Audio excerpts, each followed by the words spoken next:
اعوذ باللہ من الشیطان الرجیم بسم اللہ الرحمن الرحیم قل هو اللہ احد اللہ الصمد لم یلد ولم یولد ولم یکن لہ کفوا احد۔ اور اس کا ترجمہ ہے کہ کہہ دیجئے وہ اللہ ایک، کہہ دیجئے وہ اللہ ایک ہے، اللہ بے نیاز ہے، نہ اس نے کسی کو جنا اور نہ کسی نے اس کو جنا، اور نہیں اور اس کا کوئی ہمسر نہیں۔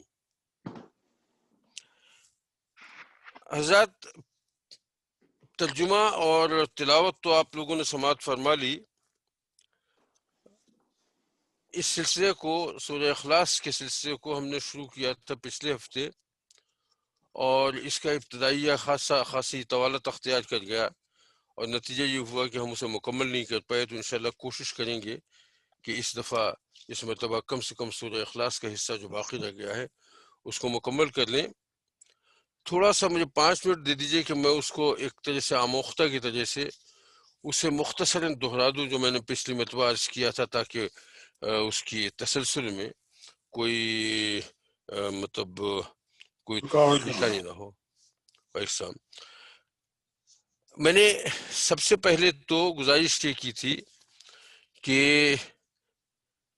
یہ جو ہم 10 صورتیں آخر کی ہیں، جس میں سے 8ویں صورت اور آخر سے 30ویں صورت جو ہے وہ سورہ اخلاص ہے، اس 10 صورتوں کو ہمارے ڈاکٹر اسرار احمد صاحب جو ہیں وہ اسے مختصر قرآن سے تعبیر کرتے ہیں، اور اس کی انہوں نے تفصیل میں نے پچھلی بار عرض کی تھی کہ اس کی شروع کی جو 7 صورتیں ہیں ان کا تعلق نبی کریم صلی اللہ علیہ وسلم کی حیات مبارکہ سے ہے، اور باقی 3 صورتیں جو ہیں جس کی ابتدا سورہ اخلاص سے ہوتی ہے، یہ توحید الہی اور اس سے متعلق معاملات سے ہیں۔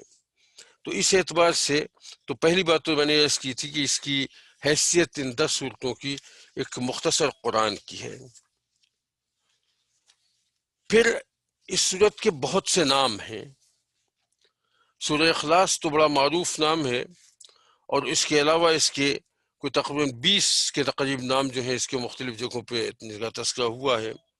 ان میں سے کچھ کا نام میں نے لیا تھا، اور اس کی وجہ بھی بتائی تھی کہ عرب میں لوگ جو ہیں جس چیز سے بہت محبت کرتے ہیں، جس سے بہت تعلق محسوس کرتے ہیں، اس کے مختلف حالتوں میں ایک سے زیادہ نام رکھ لیتے ہیں، اور چونکہ سورہ اخلاص سے بہت زیادہ محبت تھی اس عہد میں مسلمانوں کو خاص طور سے، اور آج کل بھی ہونی چاہیے، تو بہرحال اس کی وجہ سے اس کے نام بہت زیادہ رکھ لیے گئے۔ ایک اور بات اس سلسلے میں نوٹ کیجیے گا کہ عام طور پہ قرآن مجید میں جو صورتیں ہیں ان کے نام یا تو اس کا پہلا جو لفظ ہے وہ صورت کا نام رکھ دیا جاتا ہے، یا اس صورت میں کسی چیز کا تذکرہ آیا ہو تو اس تذکرے کے حوالے سے صورت کا نام ہوتا ہے۔ لیکن اس میں اخلاص لفظ کہیں بھی نہیں آیا، اور اس کا موضوع بھی براہ راست اخلاص نہیں ہے۔ اس کے باوجود اس کا نام اس لیے ہے بنیادی طور پہ کہ اگر اس صورت کو سمجھ لیا جائے، اس کے مفہوم کو، اور جذب کر لیا جائے، تو یہ ایسی صورت ہے جو انسان کو جہنم سے خلاصی نصیب کر سکتی ہے۔ تو اس لیے اس کا نام اخلاص رکھا گیا، اور اس کا نام اخلاص بہت پسند کیا گیا، معروف ہو گیا بنیادی طور پہ اسی وجہ سے۔ ویسے اور نام بھی اس کے ہیں جن کا تذکرہ میں نے تفصیل سے پچھلے ہفتے کیا تھا۔ پھر تیسری بات جو میں نے اس کی تھی وہ یہ تھی کہ یہ صورت نازل کب ہوئی ہے، اور اس میں بھی مختلف روایتیں پیش کی تھیں۔ کچھ روایتیں ایسی تھی کہ یہ مکہ میں نازل ہوئی ہے، کچھ روایتیں ایسی تھی کہ یہ مدنی صورت ہے، اور یہ سوال کہ انسب لنا ربک، کہ آپ کے رب کا حسب نسب کیا ہے، جس رب کی بات آپ کرتے ہیں، وہ مطلب یہ کہ اس کو سمجھائیے تو صحیح وہ کون ہے اور کس طرح کا ہے۔ تو اس سوال کے جواب میں یہ آیتیں نازل ہوئیں، اور یہ سوال مکہ میں بھی کئی دفعہ اور مدینہ میں بھی کئی دفعہ پوچھا گیا، تو اس لیے یہ اشتباہ پیدا ہو گیا کہ یہ آیت مدینہ میں نازل ہوئی یا مکہ میں۔ اس میں جو مجموعی رائے ملتی ہے وہ یہ ملتی ہے کہ اس آیت کا نزول تو مکہ ہی میں ہوا تھا، لیکن یہ مختلف مواقع پہ جب سوالات بار بار کیے گئے ہیں تو اس وقت مطلب یہ ہوا کہ نبی کریم صلی اللہ علیہ وسلم کو یا تو یاد دہانی کرائی گئی کہ وہی صورت دوبارہ پڑھ دیجیے جس سے پہلے نازل ہو چکی ہے، یا وہ صورت دوبارہ نازل ہو گئی جب علیہ السلام تشریف لائے، انہوں نے کہا کہ ذرا یہ صورت پڑھ دیجیے۔ تو اس اعتبار سے اس کا نزول ایک دفعہ سے زیادہ بھی ہو سکتا ہے، اور یہ بھی ہو سکتا ہے کہ یہ نزول اس کا مکہ میں ہوا ہو، نزول اول، اور اس کے بعد اس کی یاد دہانی کرا دی گئی ہو کہ اس موقع پہ بھی یہی صورت جو ہے اس کا پڑھ دینا بہت مناسب ہے۔ اچھا، پھر اس کے بعد میں نے عرض کیا تھا یہ چوتھا جو پوائنٹ تھا وہ یہ تھا کہ جب یہ سوال ہو رہا ہے نبی کریم صلی اللہ علیہ وسلم سے کہ اپنے رب کے بارے میں بتائیے کہ وہ کیا ہے اور اس کا حسب نسب کیا ہے وغیرہ وغیرہ، تو اس جگہ تھوڑا سا بات ہوتی کہ سوال کیوں کیا جا رہا ہے۔ یہ سوال کیا اس لیے جا رہا ہے کہ خدا کے بارے میں مختلف تصورات موجود ہیں، اس زمانے میں بھی تھے اور آج بھی ہیں۔ تو میں نے وہ مختلف تصورات جو ہیں خدا کے بارے میں اس پر تفصیلی گفتگو کی تھی، اس کو دہرانے کا موقع نہیں ہے، لیکن بہرحال مختصراً بات یہ ہے کہ بت پرست مشرکین جو تھے ان کی خدا کے بارے میں کیا رائے تھی، اس کے علاوہ دیگر مشرکین جو تھے وہ کیسے تھے، جن میں نے یونان اور ہندوستان کے دو مالائی کرداروں کو بھی تذکرہ کیا تھا خاص طور سے، پھر مجوسی، سائبی اور زرتشت کے ماننے والے، عیسائی اور یہودی، ان سب کے جو مذہبی اعتقادات ہیں ان کے بارے میں ایک چھوٹی سی گفتگو کی تھی۔ اور اگر مطلب یہ کہ اس تفصیل کو پہ تھوڑا سا جانا چاہیں تو اس کی ریکارڈنگ ہمارے گروپ پہ آ گئی ہے، اور وہ تھوڑا سا اسے دہرا لیجئے تو ساری تفاصیل مل جائیں گی۔ پھر پانچویں چیز جو میں نے عرض کی تھی وہ یہ تھی کہ قرآن مجید جو ہے اس میں اللہ تعالیٰ کی صفات جو ہیں وہ جا بجا بکھری ہوئی ہیں، اور اگر آپ مطلب مطالعہ شروع کریں تو آپ کو رب العالمین الرحمن الرحیم واللہ غفور الرحیم واللہ بکل شیء علیم، اور اس طرح سے تمام قرآن مجید میں یہ موتی کی طرح سے بکھرے نظر آئیں گے۔ اور اس کے ساتھ ساتھ میں نے 3 آیتوں کا تذکرہ تھا، خصوصاً آیت الکرسی کا اور سورہ حدید کی ابتدائی آیات کا اور سورہ حشر کی آخری آیات کا، جس میں اللہ تعالیٰ کی صفات بہت تفصیل کے ساتھ اور بہت عمدہ طریقے سے بیان کی گئی ہیں۔ اب سوال یہ تھا کہ جب اللہ تعالیٰ کی صفات اس طرح سے اور اتنی تفصیل کے ساتھ بیان کر دی گئی ہیں تو یہ 4 سورتوں کی ایک چھوٹی سی سورت جو ہے سورہ اخلاص، اس کو ایک تہائی قرآن کیوں کہا گیا؟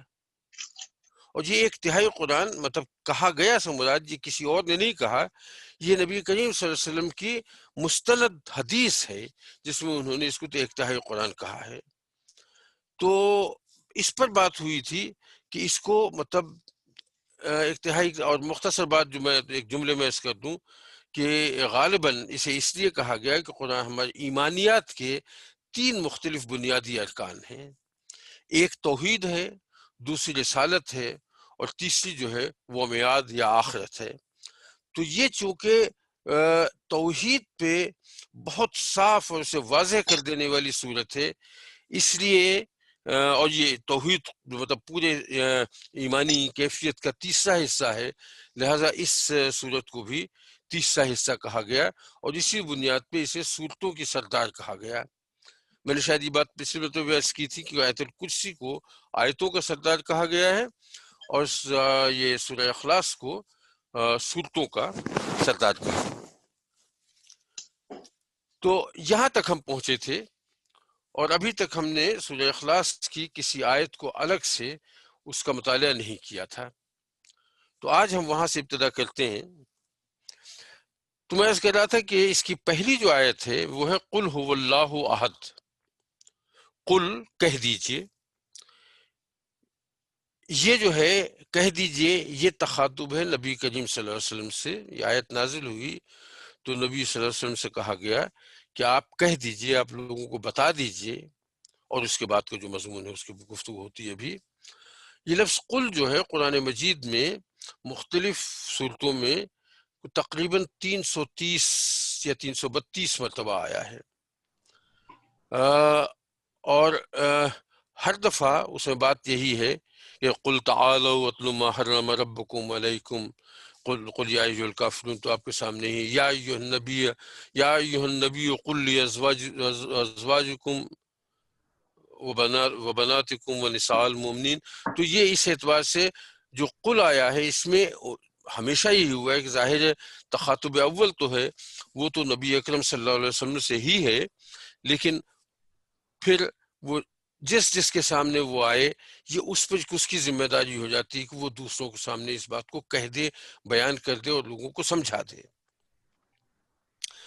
اور یہ چیز مطلب ظاہر ہے آئندہ آنے والی دونوں صورتوں میں بھی وہ بھی قل سے شروع ہو رہی ہیں، تو یہ بات کامن ہے ان سب کے لیے. اس کے بعد هو اللہ احد،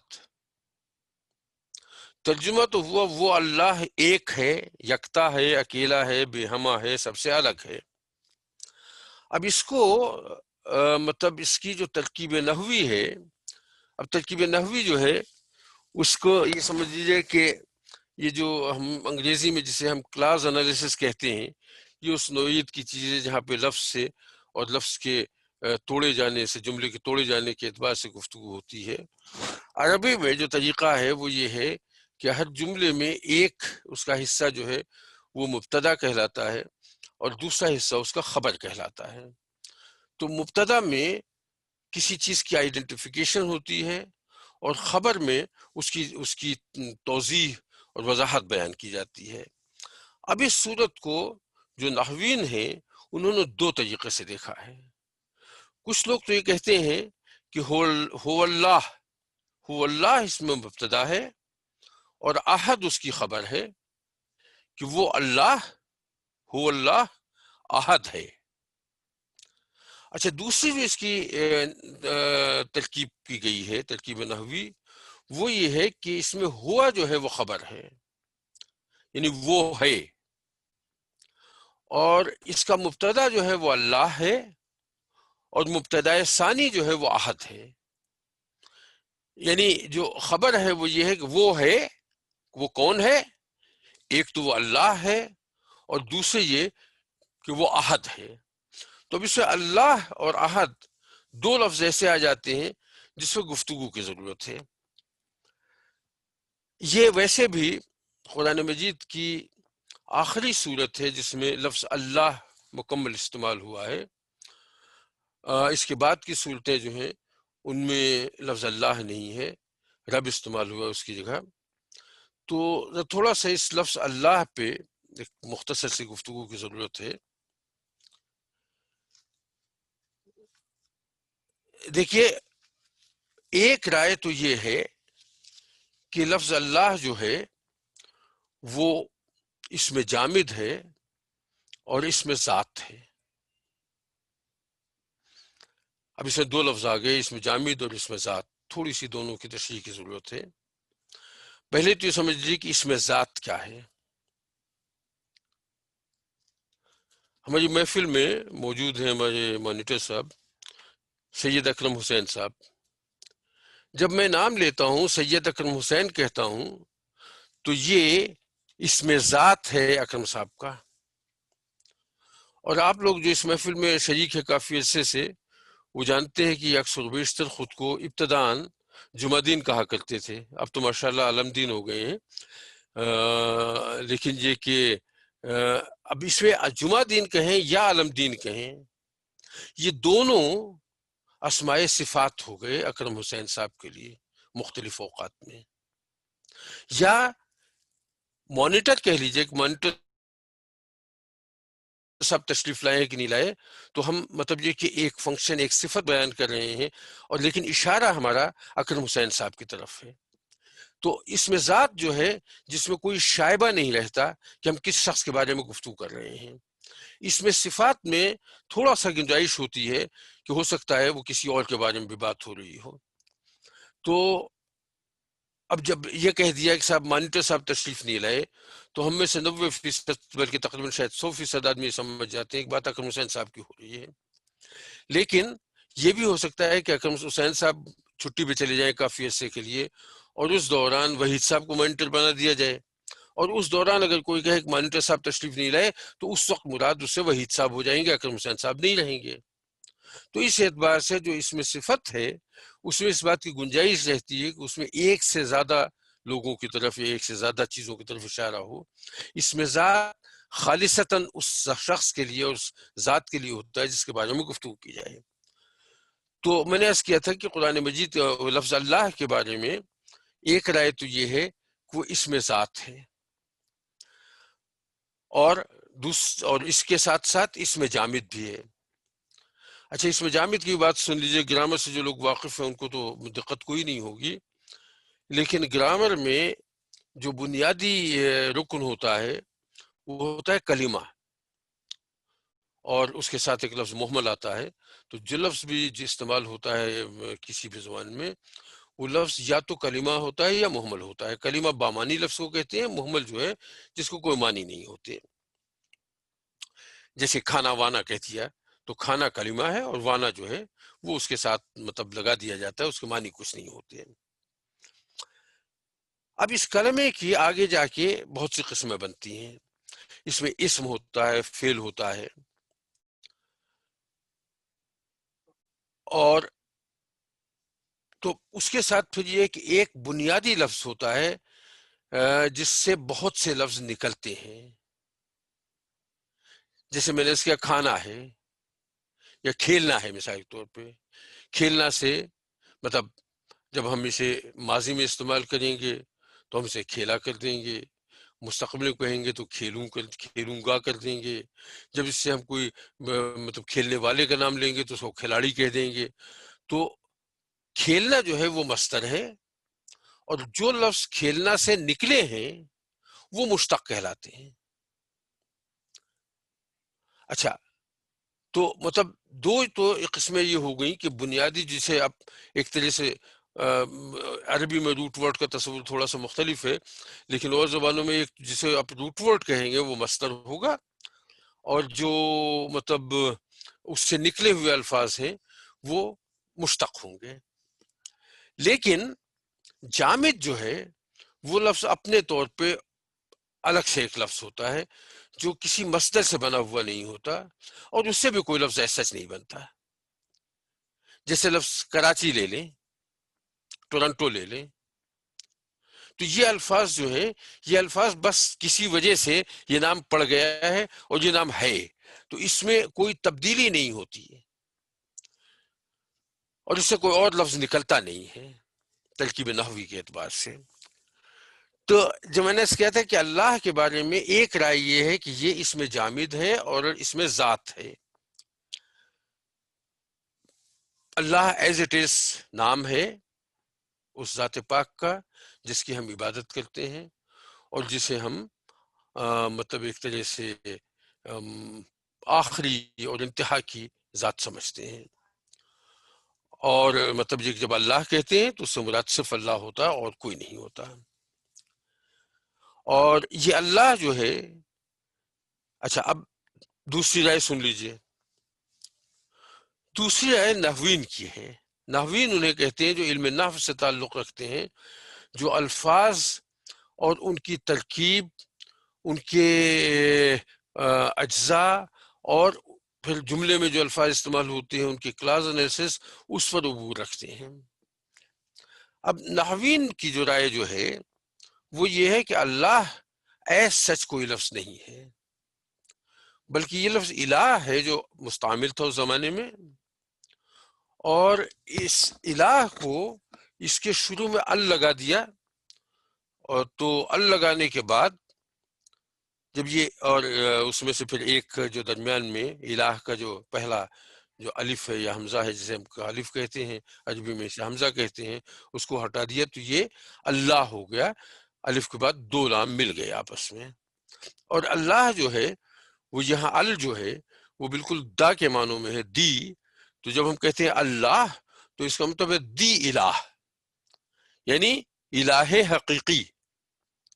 تو یہ الہ حقیقی جو ہے یہ ہے دی اللہ. تو اس طرح سے دی لگا کے ہم اسے مخصوص کر دیتے ہیں اللہ تعالیٰ کی ذات کے لیے. تو اس اعتبار سے گو یہ اس میں ذات نہیں ہے، یہ بھی اس میں صفت ہے، لیکن ہم اس کو ال لگا کے اسے اس میں ذات بنا دیتے ہیں، یعنی اپنی بنیاد کے اعتبار سے یہ اس میں ذات نہیں ہے۔ اب اگر اس میں ذات نہیں ہے اور اس میں صفت ہے تو اس کا مطلب یہ ہوا کہ الہ کے بھی کچھ معنی ہونے چاہیے۔ اس میں بھی مختلف آراء پائی جاتی ہیں۔ ایک رائے تو یہ ہے کہ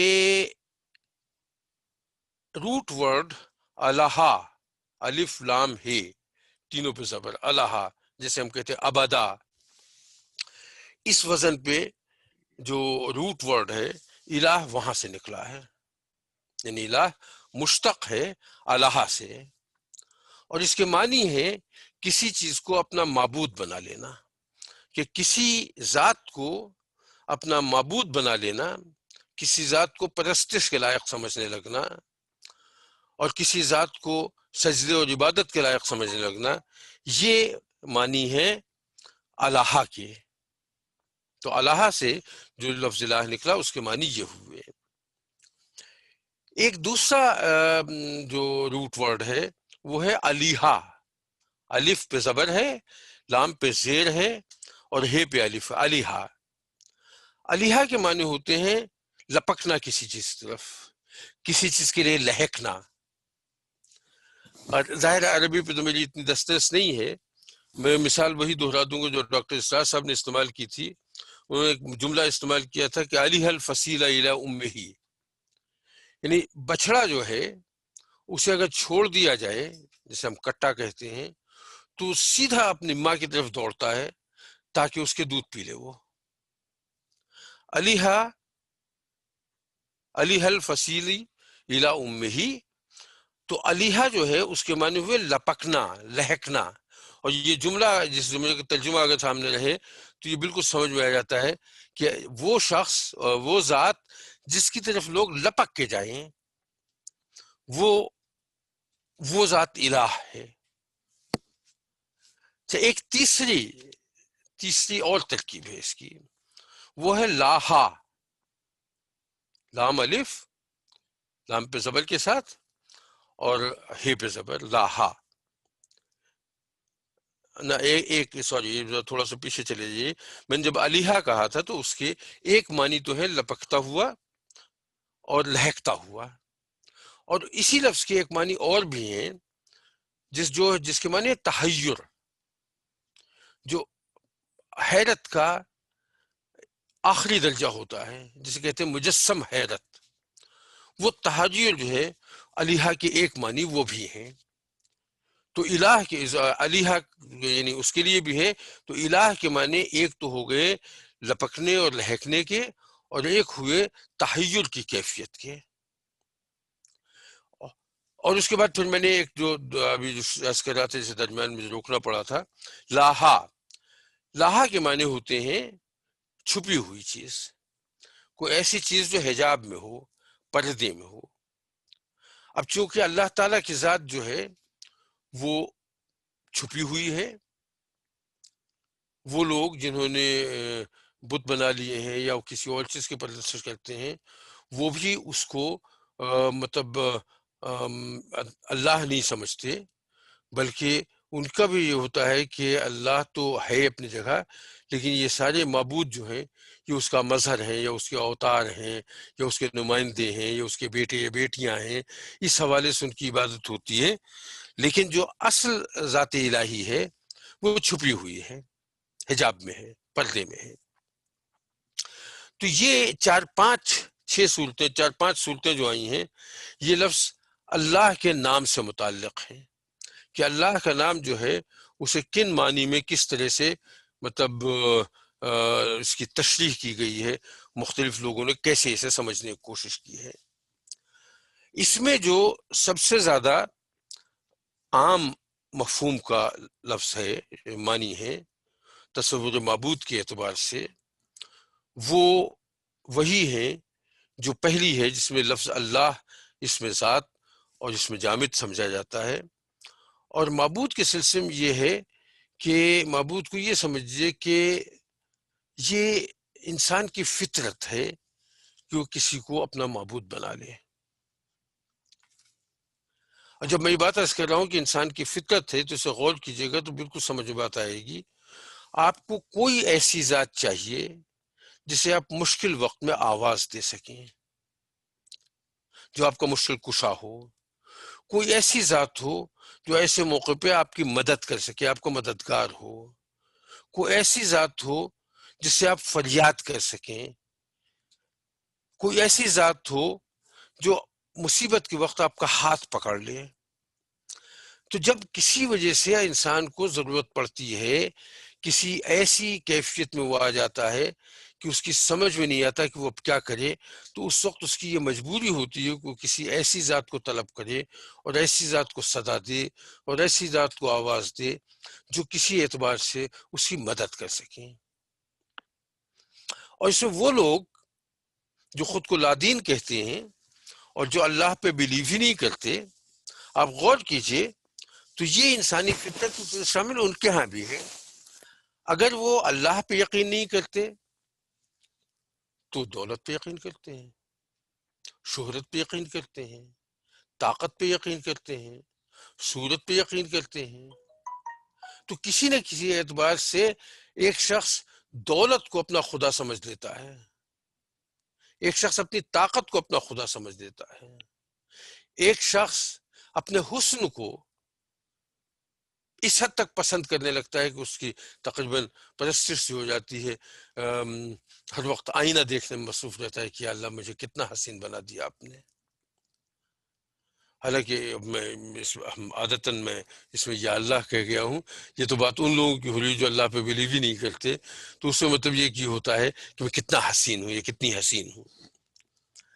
تو یہ جو عام تصور ہے جو انسان کی فطرت میں ہے، یہی وہ تصور ہے جس کو مطلب عمومی طور پہ عام انسانوں کے لیے اور خاص طور سے صوفیاء کرام نے اس تصور کو اپنایا ہے. اچھا، دوسری جو مطلب تصور معبود کے اعتبار سے دوسرا گروہ جو ہے وہ ہے اہل منطق کا، جو اللہ تعالیٰ کی ذات میں غور و فکر کرتے ہیں. اچھا، اس میں حضرت علی رضی اللہ تعالیٰ عنہ کا قول جو ہے بڑا اہم ہے، اور آپ نے یہ فرمایا تھا کہ ذات الہی کی منطقی توجیہ کی کوشش جو ہے وہ شرک کی طرف لے جا سکتی ہے. اور بالکل درست بات کہی، بہت بہت عمدہ اور بہت گہری اور بہت درست بات کہی ہے. دیکھیے، جب آپ اللہ تعالیٰ کی ذات میں غور فرمائیں گے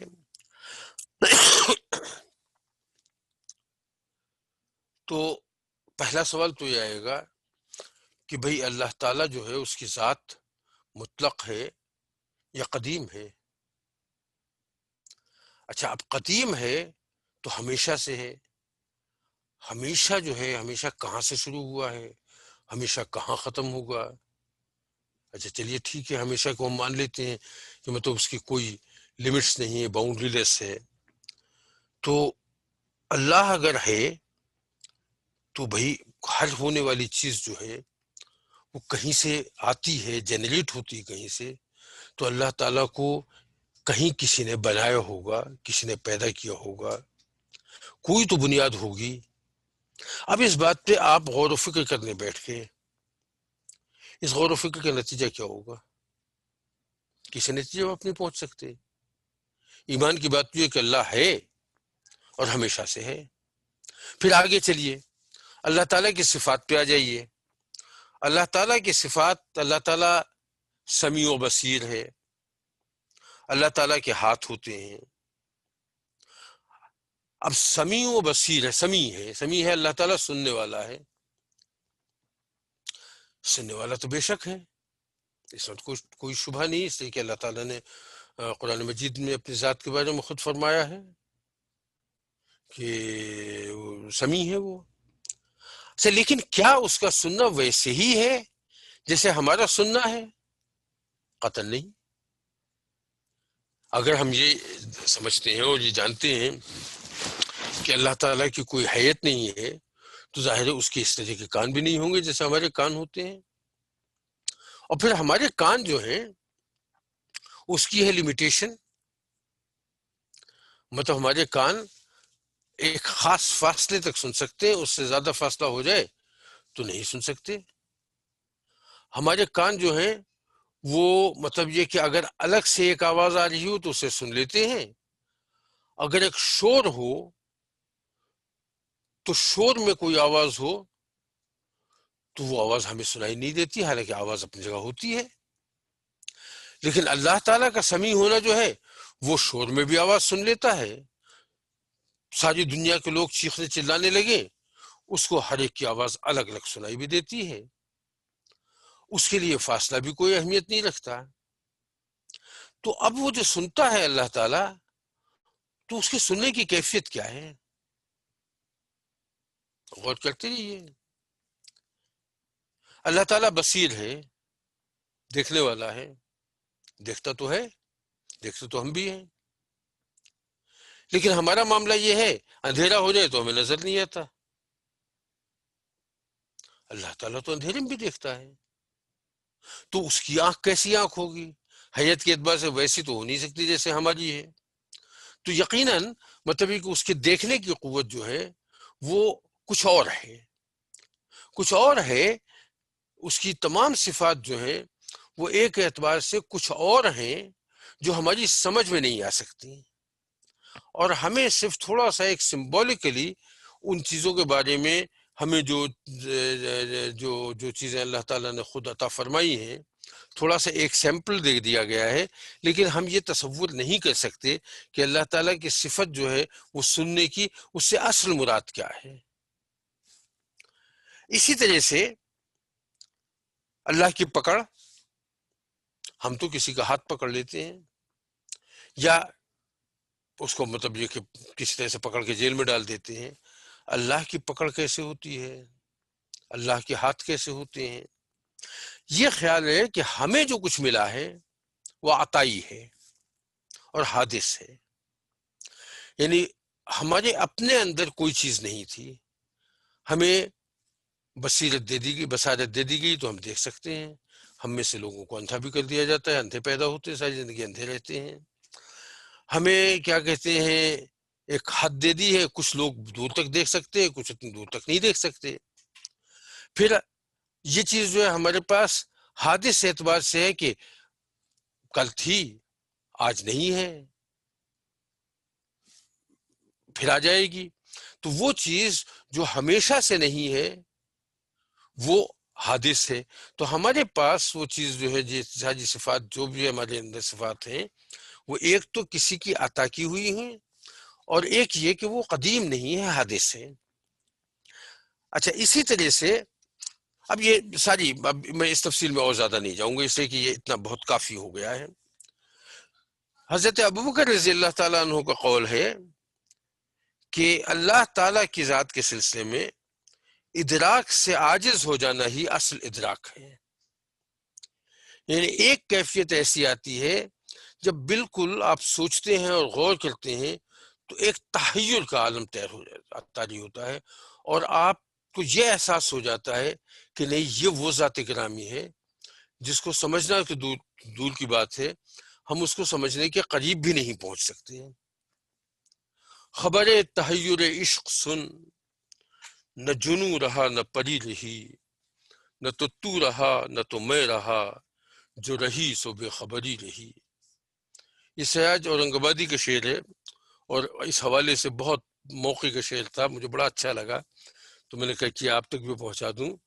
خبر تحیر عشق سن، نہ جنوں رہا نہ پری رہی، نہ تو رہا نہ تو میں رہا، جو رہی تو بے خبری رہی۔ اور اسی بات کو ہمارے محترم اکبر الہ آبادی صاحب نے اور آسان طرح سے، خوبصورت طریقے سے بات کہتی ہے کہ فلسفی کو بحث کے اندر خدا ملتا نہیں، ڈور کو سلجھا رہا ہے اور خدا ملتا نہیں، ڈور کو سلجھا رہا ہے اور سرا ملتا ہے۔ فلسفی کو بحث کے اندر خدا ملتا نہیں، ڈور کو سلجھا رہا ہے اور سرا ملتا نہیں۔ تو یہ کیفیت ہے جو تحیر کے عالم میں انسان پہ طاری ہوتی ہے، اور وہاں وہ بالکل اس بات سے قاصر ہو جاتا ہے کہ وہ اللہ کو سمجھ سکے۔ اور اسی بنیاد پہ جو ہمارے جو صوفیاء کرام ہیں ان کے ہاں اللہ تعالیٰ کے وجود کے بارے میں دو مختلف فلسفے جو ہیں وہ سامنے آئے. ایک فلسفہ وحدت الشہود اور دوسرا فلسفہ وحدت الوجود. اب اس کا موقع تو نہیں کہ میں اس بارے میں بہت تفصیلی گفتگو کروں اس وقت، لیکن مختصر الفاظ میں خلیفہ فلسفہ جو ہے وحدت الشہود کا، اس کا مفہوم یوں ہے کہ دنیا میں ہر چیز جو پائی جاتی ہے وہ اللہ تعالیٰ کی مظہر ہے، اور ظاہر اس میں کوئی شک کی بات نہیں ہے. اور اللہ تعالیٰ خود قرآن مجید میں اس بات کو بار بار دہرا رہے ہیں کہ اللہ تعالیٰ کی نشانیوں کو دیکھو، اور نشانیوں کا تذکرہ بار بار کہتے ہیں کہ دن کو دیکھو، رات کو دیکھو، اپنی غذا کو دیکھو، اپنے آس پاس دیکھو، آسمان پہ دیکھو، ستاروں کو دیکھو. یہ جیسے قرآن مجید میں بکھری ہوئی صورتیں ہیں، آیتیں ہیں جن میں اس کا تذکرہ کیا ہے کہ اللہ تعالیٰ کی علامات جو ہیں ان کو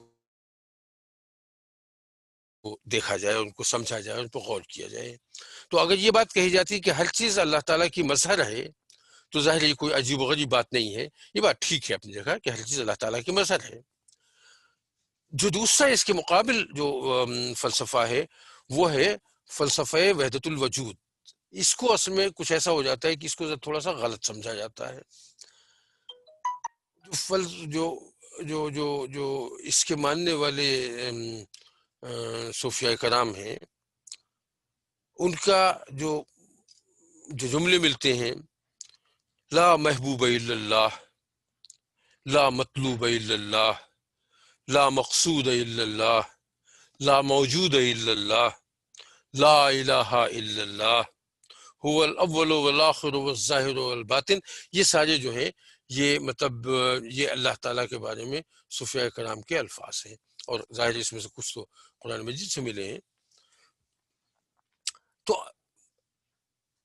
یہ کہ اس بات کا کیا مطلب ہوا کہ کوئی چیز دنیا میں اللہ کے علاوہ موجود نہیں ہے.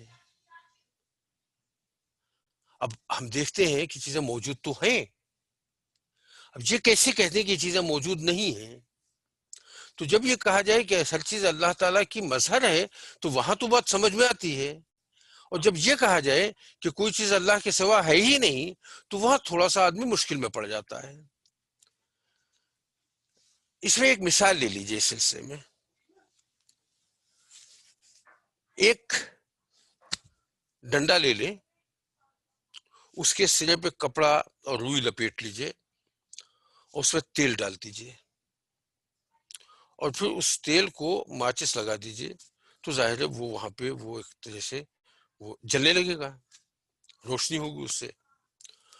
پھر اسے پوری قوت سے اپنے چاروں طرف گھمانا شروع کر دیجیے. تھوڑی دیر بعد پتہ چلے گا کہ آپ ایک دائرے کو دیکھ رہے ہیں. اچھا، اب یہ دائرہ آپ کو نظر آ رہا ہے، دائرہ موجود ہے، لیکن حقیقتاً دائرہ نہیں ہے. وہ جو روشنی ہے، جو اس ایک طرح سے اسے کیا کہیں گے، مشل کہہ لیں، جو روشنی ہے وہ روشنی اس طرح سے ہے کہ وہ آپ کو دائرہ نظر آ رہی ہے، حالانکہ دائرے کا وجود کوئی نہیں ہے. تو اسی طرح سے صوفیاء کرام کا یہ کہ ساری چیزیں جو ہمیں نظر آ رہی ہیں وہ ہیں تو بے شک، لیکن ہے تو اس طرح سے کہ موجود حقیقی اللہ ہے، اور یہ ساری چیزیں مطلب اللہ تعالیٰ ہمیں دکھا رہا ہے. ان چیزوں کی اصل حقیقت کوئی نہیں ہے.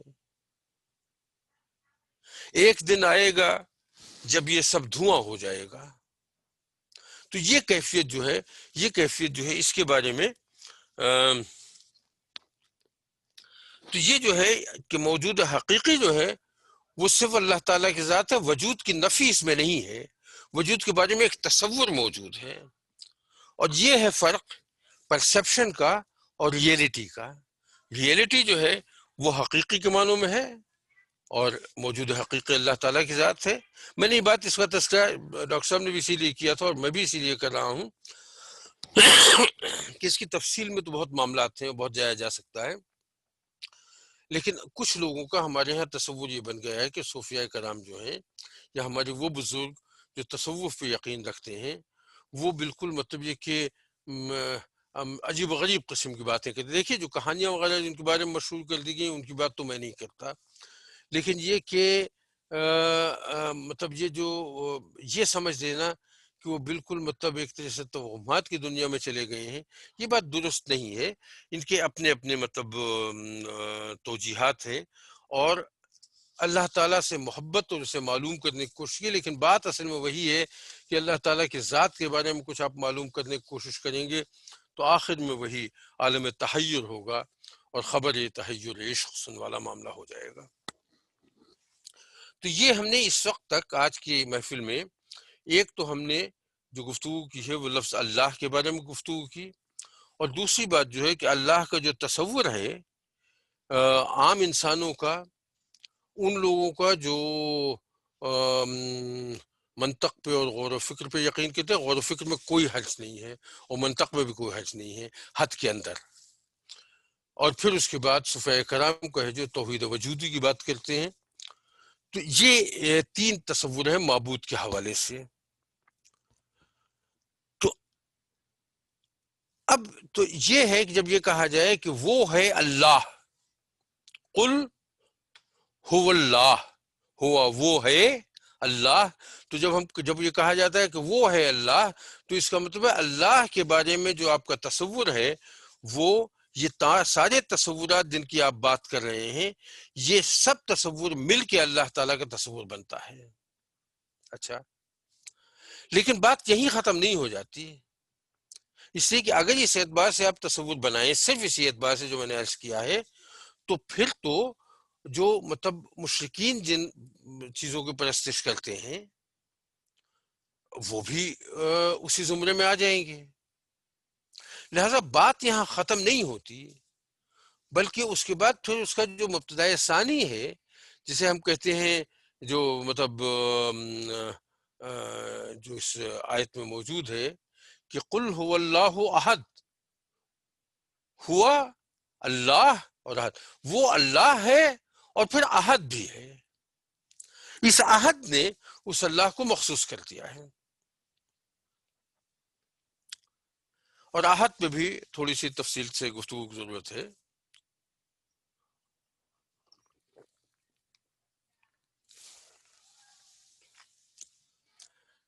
لفظ واحد سے ہم سب واقف ہیں. واحد کہتے ہیں ایک کو، واحد اتنا تلا تھا. لیکن جب ہم ایک کہتے ہیں تو ہم ایک قوم بھی کہہ دیتے ہیں، ایک قبیلہ بھی کہہ دیتے ہیں، ایک گروہ بھی کہہ دیتے ہیں، ایک کائنات بھی کہہ دیتے ہیں. اب ایک قوم جو ہے وہ فردر سپلٹ ہوتی ہے افراد میں. تو واحد جو ہے، واحد ایک ہونے کے باوجود اسپلٹیبل ہے، اسپلٹ ہو سکتا ہے، اور اللہ تعالیٰ کی ذات جو ہے وہ اسپلٹ نہیں ہو سکتی ہے، اسے کوئی فردر تقسیم کی گنجائش نہیں ہے. اچھا، لفظ استعمال کیا گیا احد. احد کے دو تین استعمالات ہیں عربی زبان میں. ایک تو گنتی کے لیے استعمال ہوتا ہے، احد و عشرہ، احد و عشرون، احد و تلاتون. اگر آپ کو یاد ہو تو سورہ یوسف میں حضرت یوسف علیہ السلام نے جب خواب دیکھا ہے تو انہوں نے اپنے والد کو وہ خواب سنایا ہے. اس آیت میں اس کا تذکرہ ہے، وہ کہا ہے کہ انی رأیت احد عشر کوکبا والشمس والقمر رأیتہم لی ساجدین. تو اس میں احد و عشر آیا ہے، لیکن ظاہر گنتی کے حوالے سے آیا ہے. 10 اور 1 یعنی 11 ستارے اس کا انہوں نے تذکرہ کیا ہے. اسی طرح سے گنتی کے حوالے، تو ایک تو احد کا استعمال گنتی کے لیے ہے. دوسرا عہد جو ہے، دوسرے عہد کا استعمال عربی زبان میں جو ہے وہ ہے نفی مطلق جسے کہتے ہیں، نفی میں مبالغے کی کیفیت. کسی چیز کے بارے میں کہنا ہو کہ وہ قطعی طور پہ بالکل نہیں ہے، ایک بھی نہیں ہے، تو آپ کہہ دیں گے ما فی احد. یا قرآن مجید میں جس طرح سے استعمال ہوا ہے مختلف جگہوں پہ، لا یشرک بعبادت ربہ احدا، یہ سورہ کہف کی آخری آیت ہے کہ میں اپنے رب کی عبادت میں کسی اور کو شریک نہ کرو قطن، کسی اور کو قطن، یعنی یہاں نفی جو ہے بالکل اپنے مبالغے کی حد تک ہے، اس میں شائبہ بھی کسی اور کو شریک کرنے کا نہ ہونا چاہیے۔ یا سورہ جن کی آیت ہے قل انما ادعو ربی، کہہ دیجئے کہ میں تو اپنے رب کی عبادت کرتا ہوں، اپنے رب کو آواز دیتا ہوں۔ ولا اشرک بہی احدا، اور اس میں کسی کو شریک نہیں کرتا۔ تو یہ جہاں پہ نفی کی بات ہو، اور نفی بھی ایسی کہ وہ آخری حد تک کی نفی ہو، مبالغے کی حد تک، جسے نفی مطلق بھی کہتے ہیں، تو احد وہاں استعمال ہوتا ہے۔ احد صفت کے طور پہ عربی زبان میں، اب ظاہر یہ بات میں اپنی بنیادی معلومات کے طور پہ نہیں کہہ رہا ہوں، یہ وہ بات ہے جو میں نے پڑھی ہے، اس لیے کہ عربی زبان سے میں خود اتنا واقف نہیں ہوں، لیکن جو مطلب میرے علم میں جو بات آئی ہے مختلف جگہوں پڑھ کے، وہ یہ ہے کہ پورے عربی لٹریچر میں لفظ عہد جو ہے وہ صفت کے طور پہ کہیں استعمال نہیں ہوا۔ یہ واحد مقام ہے جہاں اللہ تعالیٰ نے اس کو اپنی صفت کے طور پہ بیان کیا ہے۔ اور مفہوم اس کا کیا ہوا کہ هو اللہ احد، وہ اللہ ہے اور اکیلا ہے، یعنی وہ اکیلا رب ہے، ربوبیت اور الوہیت میں اس کا کوئی شریک نہیں۔ یہ وہی تنہا کائنات کا خالق ہے، تخلیق کے کاموں میں کوئی دوسرا اس کا شریک نہیں ہے، یعنی مالک الملک ہے، مدبر و منتظم ہے، رازق ہے، مدد کرنے والا ہے، فریاد رس ہے۔ وہی ایک خدا ہے، ہمیشہ سے ہے اور ہمیشہ رہے گا، قدیم ہے، خداؤں کی کوئی جنس نہیں ہے، نہ وہ مرد ہے نہ عورت ہے، خدا بس خدا ہے، اور کوئی ایسی جنس میں نہیں ہے کہ اس قبیل کے بہت سے لوگ ہوں، اور وہ اس کا ایک فرد ہو، نہیں، وہ اکیلا ہے، بس خود سے ہے اور ہمیشہ سے ہے۔ اس کی ذات ظاہر واحد نہیں ہے، احد ہے، جس میں مزید کسی تقسیم کی گنجائش نہیں ہے۔ تو یہ تھوڑا سا اگر احد کے حوالے سے آپ کی نگاہ میں بات رہے تو یہ بات یہاں پہ صرف تھوڑا سا اتنا تذکرہ اور کر دوں کہ چونکہ نحوی اعتبار سے ہم بات کر رہے ہیں کہ میں نے کہا تھا کہ ہم احد کو عام طور واحد کے معنوں میں لیتے ہیں، اور یہ اس لیے بھی ہے کہ واحد جو ہے اس کا روٹ ورڈ عربی میں وہ الف ہے دال ہے، احادہ۔ لیکن علامہ راغب اصفہانی جو ہیں، علامہ راغب اصفہانی کا نام آپ لوگوں نے اکثر سنا ہوگا، میں نے بھی ذکر کیا ہے، ڈاکٹر شکیل صاحب نے اکثر ذکر کیا ہے، وحید بھائی نے کئی تذکرہ کیا ہے۔ یہ عربی کی یعنی قرآن کے حوالے سے جو عربی استعمال ہوئی ہے، ان کی کتاب مفردات القرآن جو ہے وہ بہت معروف کتاب ہے، اور وہ ایک طرح سے نحو کے اعتبار سے حرف آخر سمجھی جاتی ہے۔ تو اور اگر کوئی صاحب اس دلچسپی رکھیں تو مفردات القرآن جو ہے ہمارے یہاں CIK کی لائبریری میں بھی موجود ہے، اور صرف یہی موجود نہیں ہے بلکہ اس حوالے سے 2-3 کتابیں اور بھی موجود ہیں۔ ایک مترادفات القرآن ہے جو عبد الرحمن کیلانی صاحب کی ہے، اور اس کے علاوہ قواعد زبان قرآن جو ہے وہ ان کی ہے،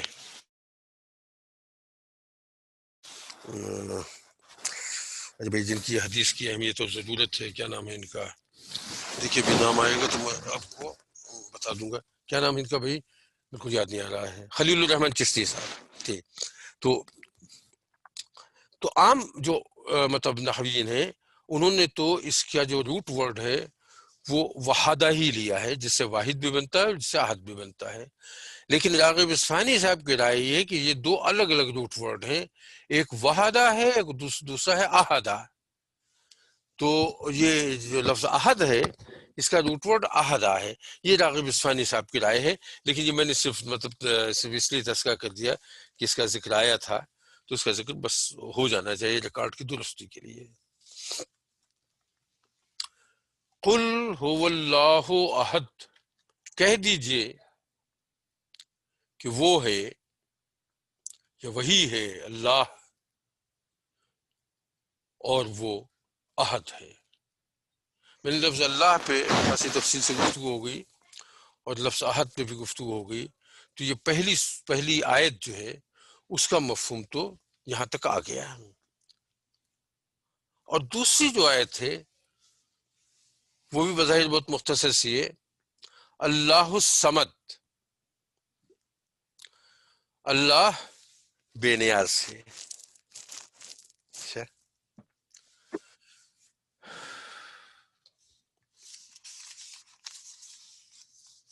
یہ صمد لفظ جو ہے، یہ پہلی بات تو کہ قرآن مجید میں صرف ایک مرتبہ آیا ہے اور وہ یہ مقام ہے۔ صمد کے معنی مختلف جگہوں پہ مختلف لکھے ہوئے ہیں، وہ سب کے سب ایک دوسرے سے ملتے جلتے ہیں، لیکن تھوڑے تھوڑے فرق کے ساتھ مختلف معنی لکھے گئے ہیں، اور تقریباً 20-25 مختلف چیزیں باتیں کہی گئی ہیں۔ ایک معنی تو اس کے ہیں کہ صمد ایک ایسی مضبوط چٹان کو کہتے ہیں جس میں کوئی کھوکھلا پن نہ ہو، ٹھوس چٹان ہو، یعنی جس کے سہارے لے کے اگر آپ کھڑے ہو جائیں تو اس قسم کا کوئی امکان نہ ہو کہ وہ اندر سے کھوکھلی ہے اور وہ اس کی پرت جو باہر کی ہے وہ اگر ٹوٹ گئی تو ہم اس کے ساتھ چٹان کے اندر گر کے غار میں غرق ہو جائیں گے، ایسی مضبوط چٹان کو کہتے ہیں صمد۔ یا پھر وہ کسی ایسے سردار کو کہتے ہیں جس کے اوپر کوئی اور سردار نہ ہو، حاکم اعلیٰ۔ اس کو تھوڑا سا سمجھ لیجئے، یا اس لیے کہ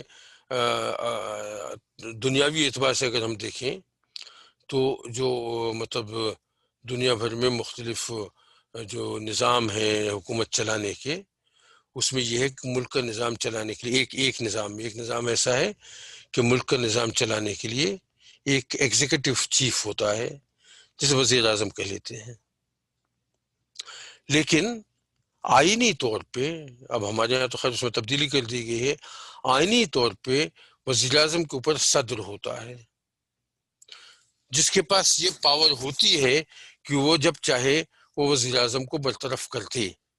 عام طور پہ صدور دنیا بھر میں اس پاور کو کبھی استعمال نہیں کرتے، اور وزرائے اعظم بھی اس بات کا لحاظ رکھتے ہیں کہ کوئی بات اس حد تک نہ پہنچ جائے کہ صدر مملکت کو یہ اختیار استعمال کرنا پڑے۔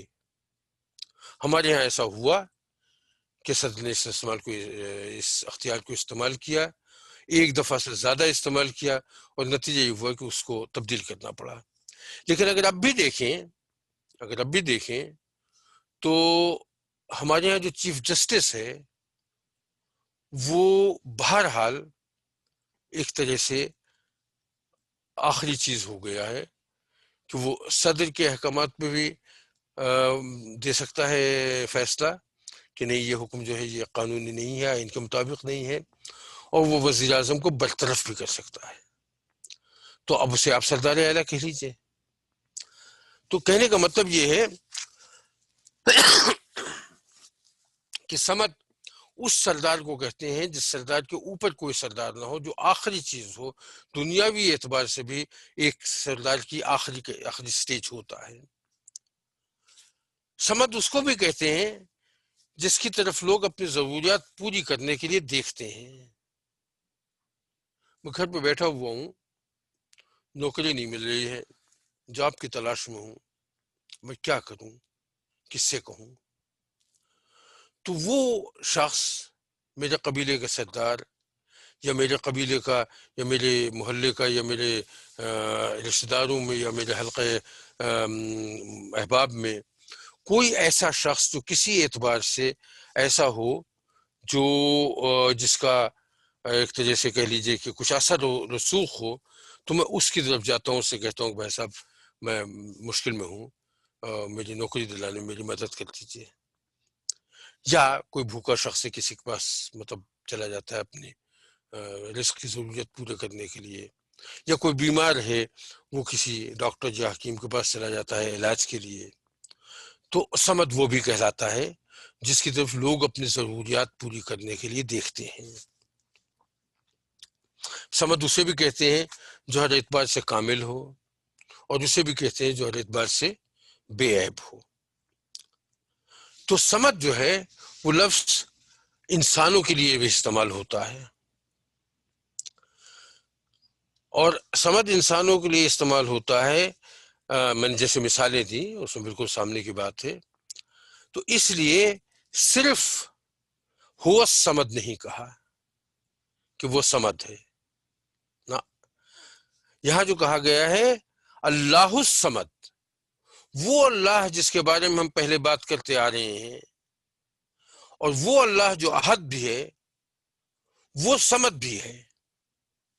یعنی یہاں سمد جو ہے، احد جو ہے صرف اللہ کے لیے مخصوص ہے، سمد چونکہ اللہ کے لیے مخصوص نہیں ہے، لہذا اس احد کے ساتھ اس سمد کو ملا کے اور مطلب اس کے معنی پیدا کیے گئے ہیں کہ اللہ الصمد کا مطلب یہ ہے کہ اللہ ہی حقیقی سمد ہے، یعنی اللہ ہی آپ کا ایسا سہارا ہے، ایسی مضبوط چٹان ہے جس پر آپ بھروسہ کر کے اس سے غافل ہو سکتے ہیں، اس سے بالکل بے فکر ہو سکتے ہیں کہ کسی اس ایسے اسٹیج پہ مطلب اس چٹان میں کوئی کھوکھلا پن ہوگا اور آپ گر جائیں گے۔ اگر آپ نے اللہ تعالیٰ پہ بھروسہ کر لیا اس یقین کے ساتھ کہ وہ سمجھ بھی ہے، تو وہ کھوکھلی چٹان نہیں ہے، ٹھوس چٹان کی طرح سے آپ کو سہارا دے گا۔ اور ظاہر ہے کہ وہ ایسا سردار ہے جو قدیم ہے، جس کے اوپر کوئی نہیں ہے، اس سے بڑا سردار کوئی نہیں ہے، وہ ایسا ہے جس کی طرف لوگ اپنی ضروریات پوری کرنے کے لیے دیکھتے ہیں، وہ رازق بھی ہے آپ کا، وہ عادل بھی ہے، وہ منصف بھی ہے، وہ رحیم بھی ہے۔ تو وہ اللہ تعالیٰ جو ہے، اللہ تعالیٰ کی صفات کو اگر آپ دیکھیں تو جو بھی ضرورت ہمیں کسی بھی انسان کو پڑ سکتی ہے، وہ ضرورت پوری کرنے کے لیے اس کی ذات جو ہے وہ موجود ہے، اور اس کی ذات سے ہم اپنی ضرورت پوری کر سکتے ہیں، فریاد رسی کر سکتے ہیں۔ اور ظاہر ہے مطلب ہمارا ایمان بھی یہی ہے کہ اللہ تعالیٰ کی ذات ہر اعتبار سے کامل ہے، اس میں کوئی نقص ہو ہی نہیں سکتا۔ وہ ایک لمحے کے لیے نہ سوتا ہے نہ اسے اونگ آتی ہے، قرآن مجید کے الفاظ ہیں۔ تو ایسی صورت میں وہ کامل بھی ہے اور بے عیب بھی ہے، ظاہر ہے بے عیب اللہ تعالیٰ کی ذات، بے عیب تو بس ذات خدا ہی کی ہے لوگوں، ہم لوگ خطا کرنے پہ مجبور ہوئے ہیں، تو اس کا تعلق ہم لوگوں سے نہیں ہے، وہ ذات جو ہے بالکل الگ ہے، اور وہ ذات جو ہے بے عیب ہے۔ اچھا، اب اس میں تھوڑا سا ایک چیز اور دیکھ لیجئے کہ یہ اللہ الصمد کیوں کہا گیا، ایک اور توجیہ، ایک اور اینگل ہے اسے دیکھنے کا۔ قرآن مجید میں آپ نے اکثر دیکھا ہوگا کئی جگہوں پہ استعمال ہوا ہے غنی حمید، اللہ غنی حمید، اللہ غنی ہے اور حمید ہے۔ غنی کے معنی تو ہوئے کہ اللہ بے نیاز ہے، یہ تو ٹھیک ہے کہ اللہ بے نیاز ہے، اس میں کوئی شک نہیں، لیکن کیا وہ اس طرح سے بے نیاز ہے کہ اسے اپنے بندوں کی بھی کوئی فکر نہیں ہے؟ بے نیاز اس اعتبار سے تو ہے کہ اسے کسی کی کوئی ضرورت نہیں ہے، وہ آپ کی عبادت کا محتاج نہیں، وہ آپ کی دولت کو محتاج نہیں ہے، وہ کسی چیز کا، کسی مخلوق میں سے کسی چیز کی کسی مدد کا محتاج نہیں ہے، اس اعتبار سے تو بے نیاز ہے۔ لیکن یہ وہ بے نیازی نہیں ہے جس کے بارے میں غالب کہتے ہیں کہ بے نیازی حد سے گزری بندہ پرور کب تلک، ہم کہیں گے حال دل اور آپ فرمائیں گے کیا؟ تو یہ وہ بے نیازی نہیں ہے، اس بے نیازی کے ساتھ وہ حمید بھی ہے، یعنی وہ سارے کام جو آپ کو جن کی ضرورت پڑتی ہے، وہ سارے کام کرنے کا یعنی کرنا اس نے اپنے ذمے لے لیا ہے، تمام کاموں کا منبع ہے، اور اسی لیے وہ حمید بھی ہے، اسی لیے اس کی حمد بھی کرنی چاہیے۔ بالکل یہی کیفیت اللہ الصمد میں ہے کہ اللہ جو ہے وہ تو اکیلا ہے، بالکل تنہا ہے، بے ہما ہے، اس جیسا اور کوئی نہیں ہے۔ تو اللہ اگر اکیلا ہے تو کیا وہ اپنی ذات میں اکیلا ہونے کے ساتھ بس وہ الگ تھلگ رہتا ہے، اس کا کسی اور سے کوئی واسطہ نہیں ہے؟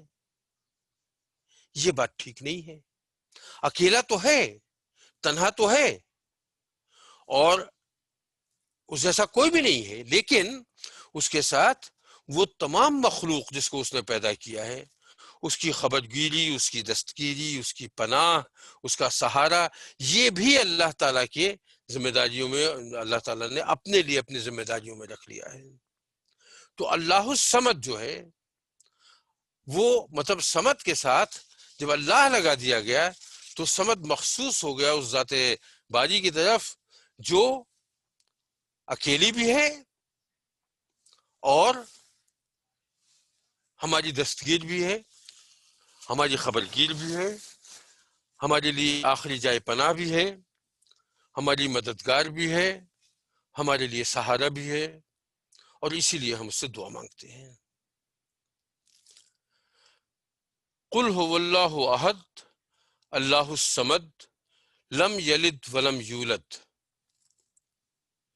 نہ اس نے کسی کو جنا اور نہ کسی نے اس کو جنا۔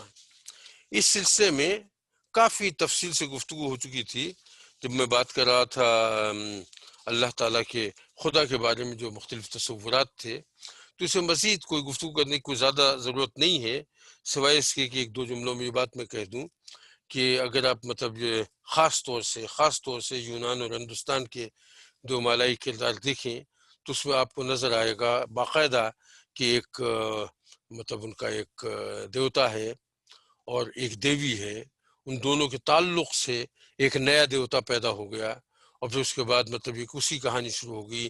یہ چاہے آپ مطلب یونان کے زیس کو دیکھ لیجئے، کیوپٹ کو دیکھ لیجئے، یا اسے ہندوستان میں آپ دیکھ لیجئے شیوا کو یا برہما کو یا وشنو کو، ان سب میں آپ کو یہ باقاعدہ آپ کو یہ بات ملے گی کہ یہ کسی سٹیج پہ مطلب ان کا تعلق ہوا سرسوتی سے، پاروتی سے، یا کس سے، اور اس کے بعد پھر مطلب یہ کہ ایک نیا دیوتا جو ہے وجود میں آ گیا۔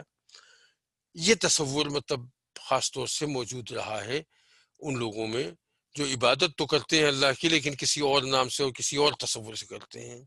اس بات کو بالکل قطعی طور پر رد کیا گیا ہے کہ اللہ تعالی لم یلد ولم یولد، لم یلد وہ اس کو کسی نے پیدا نہیں کیا، وہ ہمیشہ سے ہے، ہمیشہ رہے گا۔ اچھا، حرف آخر ہے اور حرف اول ہے، هو الاول والآخر والظاہر والباطن۔ اچھا، پھر اس کے بعد اسے کسی نے پیدا نہیں کیا، ولم یلد کسی نے پیدا نہیں کیا، ولم یولد اور وہ کسی کو پیدا نہیں کرے گا۔ اس جملے نے خاص طور سے عیسائیوں کی اس عقیدے کی جس میں وہ حضرت عیسیٰ علیہ السلام کو خدا کا بیٹا سمجھنے لگے ہیں، یا یہودیوں کو وہ جس میں کم سے کم یہودیوں کو کوئی کچھ طبقے جو ہیں وہ حضرت عزیر کو ان کا بیٹا سمجھتے ہیں، اللہ کا بیٹا سمجھتے ہیں، اس تصور کی بھی جڑ کاٹ کے رکھتی۔ تو اس اعتبار سے لم یلد ولم یولد جو ہے وہ اس میں یہ جو جتنے تصور ہیں اللہ تعالیٰ کے یا خدا کے بارے میں مختلف قومیتوں کے، مختلف عقیدہ رکھنے والوں کو، سب کو بالکل واضح طور پہ ان کی جڑ کاٹ کے رکھ دی گئی ہے۔ اور پھر اس کے بعد وَلَمْ يَكُنْ لَهُ كُفُوًا أَحَدٌ، اور اس کا کوئی ہمسر نہیں ہے۔ بات یہ ہے کہ یہ بات تو ہم اکثر سننے میں آتی ہے، آپ لوگوں نے بھی اپنے گھر میں، خاندان میں، محلے میں کہیں نہ کہیں ضرور سنا ہوگا